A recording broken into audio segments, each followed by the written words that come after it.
আল্লাহ সুবহানাহু ওয়া তাআলা বলেছেন মুসা আলাইহিস সালাম যখন তার রবকে বলেছিল আমি আমার নফসের উপরে জুলুম করে ফেলেছি, আল্লাহ তুমি আমাকে ক্ষমা করো, যেমনি বলেছেন ফাগফিরলি, আল্লাহ সুবহানাহু ওয়া তাআলা সামান্যতম বিলম্ব করেনি, তারপর পরে আয়াত নাজিল করে দিয়েছেন ফাগফার আল্লাহ। আল্লাহ বলছেন যেমনি মুসা বলেছে আল্লাহ আমাকে ক্ষমা করো, আল্লাহ বলছেন আমি তোকে ক্ষমা করে দিলাম।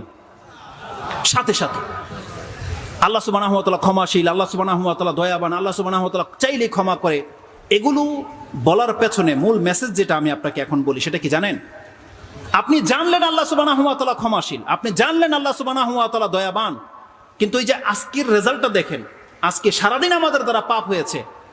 কতজন ব্যক্তি বলতে পারবে যে আমি আল্লাহর কাছে আজকে ক্ষমা চেয়েছি? কতজন ব্যক্তি আছেন? কতজন ব্যক্তি আছেন যাদের 40, 50, 60 বছর পার হয়ে গেছে কিন্তু আপনি সত্যি সত্যি আল্লাহর কাছে ক্ষমা চেয়েছেন? এমন কতজন ব্যক্তি আছে? এটা হচ্ছে দেখার বিষয়। যদি আপনি আল্লাহ সুবহানাহু ওয়া তাআলার কাছে ক্ষমা না চান তাহলে এটা শুধু